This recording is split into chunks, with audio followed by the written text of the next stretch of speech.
Kabajamuuf jaalatamuu maatii YouTube channel Furtuu App. Nagaan koo kabajaaf jaalala lafa jirtan hundumaatti isin haa hojjechaa. Har'as waan hedduu barbaachisaa fi information hedduu isin gargaaruun isin qabadhee dhufe. Hanganumaatti caqasuu akkasumas viidiyoo kana like gochuudhaan eegalluun isiniin jedha. Akkasumas biloonni haaraan subscribe gochuun dagatinaa. Kan har'a isiniif qabadhee dhufe akkuma beekamu yeroo darbee DV Lottery yookiin Visa Prograamii guunnee turre yookiin immoo isin gochisee akkamitti akka guutamuu qabuun isinitti agarsiisee ture. Kanaafi DV Lotteriin yeroo ammaa kanatti ifa ta'uudhaaf yookiin immoo ifoomuudhaaf guyyoota muraasatu hafe jechuudha yookiin immoo guyyoota sadiitu hafe jechuudha yeroo viidiyoo kana isin waraabu jechuudha. Kanaaf akkuma beekamu yeroo darbee DV 2025 yookiin Visa Prograamii 2025 guunnee turre. Innis guyyaan inni ifoomu yookiin guyyaan inni bahu Mee 4 waan ta'eef Mee 4 immoo guyyoota sadiin booda ifooma jechuudha. Kanaaf osoo kun inni ifoomin yookiin immoo DV Lotteriin osoo inni ifoomin aldurreewwanii fi waan jalqaba irratti isin barbaachisu isin qopheeffachuu qabdanii fi itti yaaduu qabdaniin isiniif qabadhee dhufe. Kanaaf viidiyoo kana hanga dhumaatti yoo caqastan maal akka isin barbaachisu tokko tokkoon isiniif himaa jechuudha.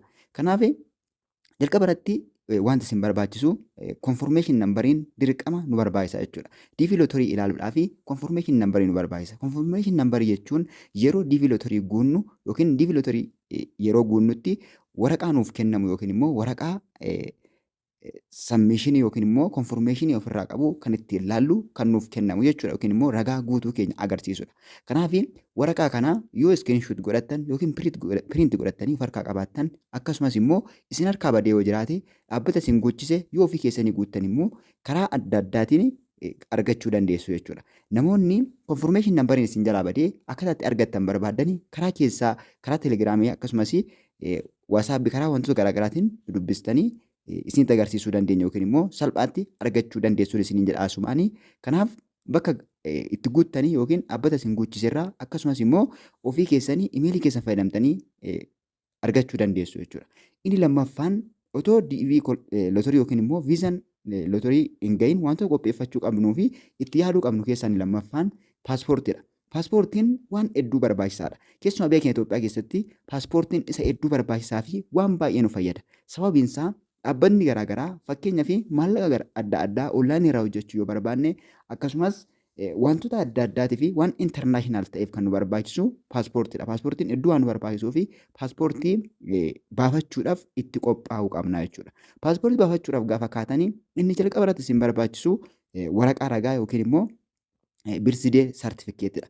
Birsidee saartifikeettii qopheeffachuudhaan gara dhaabbata paaspoortii baasuu deemnee paaspoortii galmaa'uun hedduu waan nu gargaarudha jechuudha.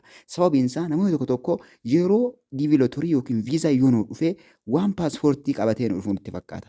Viisaan dhufuunsaa yookiin immoo DV Lottery yoo arganne carricha yoo arganne carraan kan inni nuuf laatu carraadha qofa malee paaspoortii nuuf hin laatu jechuudha. Kanaaf paaspoortii ofii keenya baafanna jechuudha.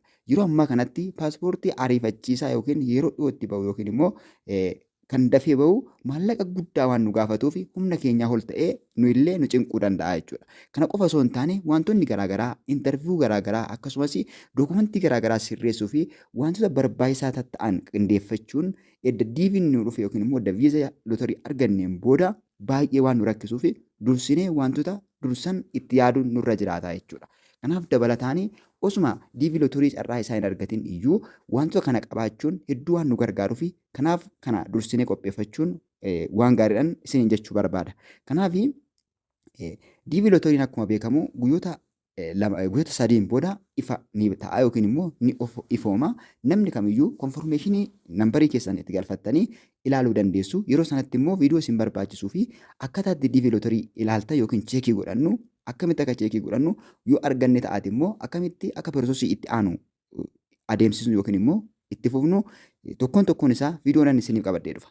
Ammaaf garuu yeroo kanatti guyyoota muraasa hafee jira waan ta'eef wantoota akkan amma isiniin jedhee kan akka confirmation numberii yoo isiniif danda'ame waraqaa dhalootaa akkasumas paaspoortiif haalota garaagaraa mimmijeeffachuu informationii dhimma DV Lottery wal qabatu yaada keessa galfachuudhaan sammuu keenya keessatti wantoota garaagaraa qindeeffataa qophaa'uun akka nurra jiraatuun isiniif himuu barbaada.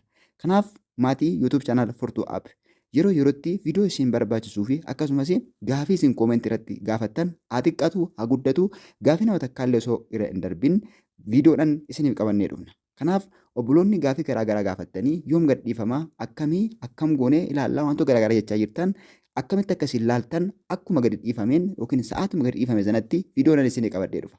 Ammaaf garuu guyyaan gadhiifamuu isaatii Meey 4 waan ta'eef har'a immoo Meey 1 waan ta'eef guyyoota sadiin booda waan gadhiifamuuf yookiin immoo banaa ta'uuf karaa weebsaayitii isaanii yookiin karaa weebsaayitii dhaabbatichi ifoomsu salphaatti cheekii godhachuu dandeenya jechuudha. Kanaaf aldureewwan warra ta'an warreen amma keessumaa konformeeshin nambarii sirriitti barbaaddachuu yookiin immoo iddoo kaawwattanii qabachuu qabdu jechuudha.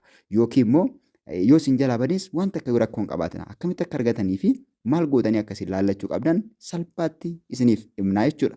Kanaaf hanga dhumaatti waan na caqasaniif guddaa galatoomaa. Viidiyoon har'aas ni qabadhee kana fakkaata yeroo biraa dhimma DV Lotterii wal qabatuu fi akkasumas barnoota biraa akkasumas gaafii keessan koomentii irratti isin barreessitan hundumaa viidiyoon isin qabadhee dhufa.